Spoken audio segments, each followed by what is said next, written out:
ஸ்ரீமதே ராமானுஜாய நமக. தமேவ மத்வா பரவாசுதேவம் ரங்கேஷயம் ராஜவதர்கனீயம் பிராபோதகிம் யோக்ருத சூக்திமாலாம் பக்தாங்கிரேனும் பகவந்த மீடே மண்டங்குடி என்பர் மாமரையோர் மன்னியசீர் தொண்டரடிப்பொடி தொன்னகரம் வண்டு திணர்த்த வயல் தென்னரங்கத் தம்மானை பள்ளி உணர்த்தும் பிரான் உதித்த ஊர். மற்றொன்றும் வேண்டாம் மனமே, மதிலரங்கர் கற்றினம் மேய்த்த கழலினை கீழ் உற்ற திருமாலை பாடும் சீர் தொண்டரடிப்பொடி எம்பெருமானை எப்பொழுதும் பேசு. தொண்டரடிப்பொடி ஆழ்வார் பத்தி பார்ப்போம். ஆழ்வார் கும்பகோணத்துக்கு பக்கத்துல இருக்கிற திருமண்டங்குடி அப்படின்ற இடத்துலதான் அவதாரம் செஞ்சாரு. மாசி மாசம் கேட்ட நட்சத்திரத்துல அவதாரம் செஞ்சாரு. பகவான் தன்னோட கழுத்துல சாத்திட்டு இருக்க வனமாலையோட அம்சமா அவதாரம் செஞ்சாரு. அவர் பிறந்ததும் வனமாலையோட அம்சம். அதே போலவே பகவானுக்கு செஞ்ச கைங்கரியமும் மாலை கட்டி சமர்ப்பிக்கிறத தான் கைங்கரியமா பண்ணாரு. பிறந்தது திருமண்டங்குடி, ஆனா ரங்கநாதன் இடத்துல அதிக ஈடுபாடு தொண்டரடிப்பொடி ஆழ்வாருக்கு.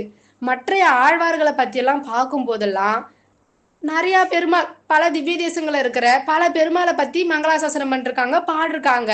ஆனா தொண்டரடிப்பொடி ஆழ்வாரோ ரங்கனை தவிர வேற எந்த பெருமாளை பத்தியுமே பாடினது கிடையாது. ரங்கனிடத்திலேயே அதிக ஈடுபாடு கொண்டவர். அதனால ஸ்ரீரங்கநாதரை தவிர வேற எந்த கோயிலுக்கும் போனதும் கிடையாது, வேற எந்த பெருமாளை பத்தி பாடினதும் கிடையாது. இது ஹாஸ்யமா சொல்லுவாங்க. திருவேங்கடமுடையான், ஆழ்வாரே நம்ம பத்தி ஒரு 2 பாட்டு பாடுங்களேன் அப்படின்னு சொல்லிட்டு கேட்டாராம். அதுக்கு தொண்டரடிப்பொடி ஆழ்வார் சொன்னாராம், அரங்கனை பாடின வாயால குரங்கனை பாட மாட்டேன் அப்படின்னு சொல்லிட்டு சொன்னாராம். அரங்கன்னா ஸ்ரீரங்கநாதன், குரங்கன்னா திருப்பதி மலையில நிறைய குரங்கு இருக்கும் இல்லையா, மந்திப்பாய் வடவேங்கட மலை அப்படின்னு தானே சொல்லணும். அப்ப நிறைய குரங்குங்க இருக்கிறதால அந்த திருப்பதி மலைய குரங்கு தவிர அங்க இருக்கிற திருவேங்கடம் முடையான் ஒன்னை பத்தி பாட மாட்டேன், நான் அரங்கனை பத்தி மட்டும்தான் பாடுவேன் அப்படின்னு சொல்லிட்டு இவர் சொன்னாரு.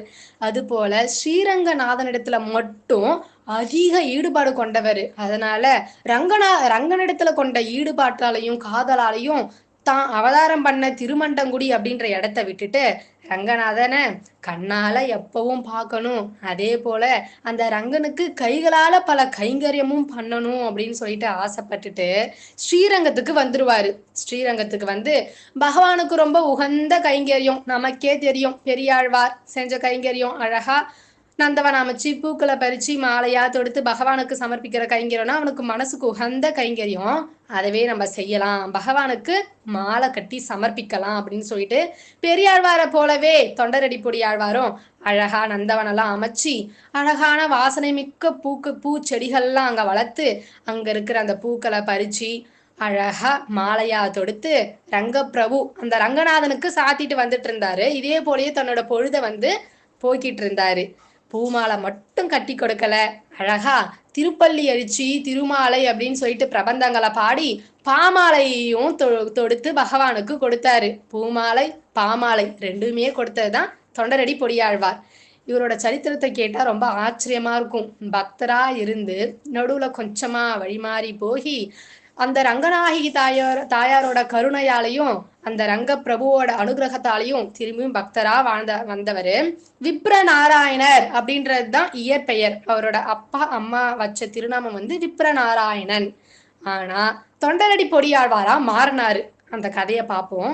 அதுக்கு முன்னாடி ஆழ்வார் திருப்பள்ளி எழுச்சி பகவானை துயிலெழுப்பி ஆழ்வார்கள் பாண்ட பல பாசுரங்களுக்குள்ளேயும் தொண்டரடிப்பொடி ஆழ்வார் மட்டும்தான் பகவானுக்கு திருப்பள்ளி எழுச்சி பாடிருக்காரு. பகவானை துயில் எழுந்திருக்க சொல்லி திருப்பள்ளி எழுச்சி பாடினது தொண்டரடிப்பொடி ஆழ்வார் தான்.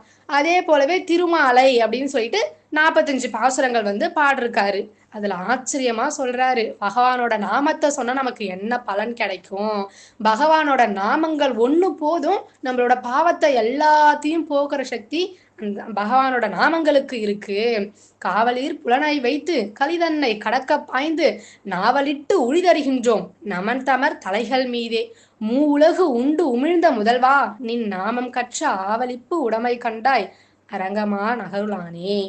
நாங்க மனசையும் புத்தியும் அடக்கிட்டு அந்த நாமத்துல மட்டும் கவனத்தை வச்சு சொல்லல, காவலீர் புலனை வைத்து மனம் வந்து கண்டபடி திரிஞ்சிட்டு இருக்கு. அப்பயும் உன்னோட நாமத்தை சொல்றோம். அதனால எங்களுக்கு என்ன ஆயிடுச்சுன்னா, யமன் மேல இருந்த பயமே போயிடுச்சு. அந்த யமன் மேலேயே நாங்க வந்து நர்த்தனம் ஆடுறோம். நமர் தலைகள் மீதே நாங்க நாவலிட்டு உழிதருகின்றோம். அவர் மேலேயே நாங்க நின்னுக்கிட்டு நர்த்தனம் ஆடுறோம். ஏன்னா உன்னோட நாமத்தை கத்துக்கிட்டோம் இல்லையா? உன்னை சரணாகதி அடைஞ்சதால கிடையாது. உன்னோட நாமத்தை கத்துக்கிட்டோம். உன்னோட நாமம் எங்களுக்கு தெரியுன்றதால எங்களுக்கு இனிமே யமனை கண்டே பயம் கிடையாது அப்படின்னு சொல்லிட்டு சொல்றாரு ஆச்சரியமா. பகவானோட நாமங்கள் ஒண்ணு நம்மளை வந்து யமன் மேல இருந்த பயத்தையே போக்குற சக்தி அந்த நாமங்களுக்கு இருக்கு. அப்புறம் ஆழ்வார் சொல்றாரு, எனக்கு வந்து இப்ப வேதம் படி நமக்கு வந்து ஆயுசு வந்து 100 தான். ஆனா அந்த அந்த 100மே நமக்கு எப்படி வந்து தேவையில்லாம அந்த நாட்கள் கழியுது அப்படின்றத சொல்றாரு.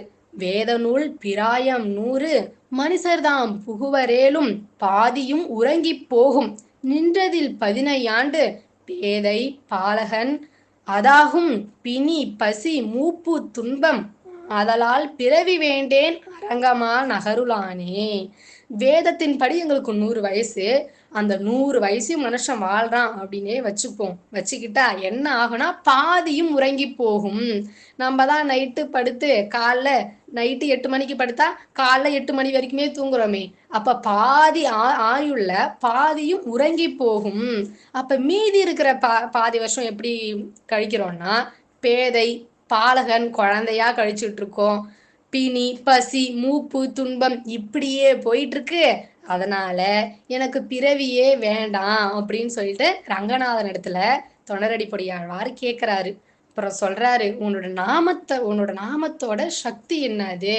உன்னோட நாமத்தை சொன்னா நரகமே ஸ்வர்க்கமாகும். நமனும் முற்கலனும் பேச நரகில் நின்றார்கள் கேட்க நரகமே ஸ்வர்க்கமாகும் நாமங்கள் உடைய நம்பி.